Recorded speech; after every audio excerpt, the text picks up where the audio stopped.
আসসালামু আলাইকুম রহমতুল্লাহ। আমি আর কামরুল ভাই আসর নামাজ পড়ছি, এই মাত্র পড়ে একটু হাঁটতেছি। রোজার মাসে আজকে আমাদের পঞ্চম রোজা, একটু হাঁটি।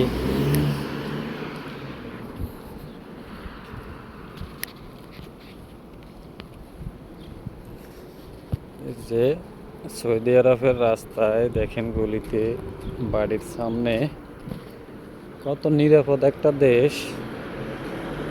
এ দেশে যত বড় দামি গাড়ি হোক, কালেকশন সব বাইরে থাকে, কোনো সমস্যা নেই, চোরের কোনো ভয় নেই এবং চুরি হওয়ার সম্ভাবনাও নাই। সৌদিদের গাড়ি আর কি, যেহেতু সৌদি এলাকা। দেখেন বাগান বিলাস, এই দেখেন। আর আমাদের দেশে গাড়ি পার্কিংয়ের মধ্যে গেটের ভিতরে যদি কেঁচি গেটও আটকায় রাখে, যে এখানে দারোয়ান থাকে, ওইখানেও গাড়ি থেকে লুকিং গ্লাস ভাঙি চুরি করে নিয়ে যায়।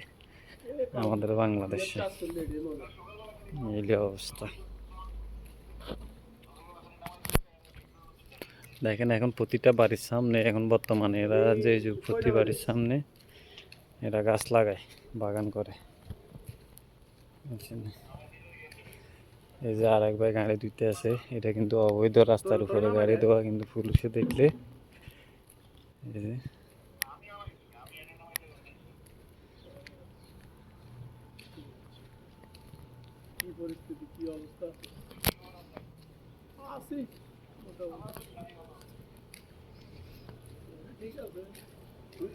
এই যে নিম গাছ, জিয়া গাছ বলে, নিম গাছ এই দেশে জিয়া গাছ বলে।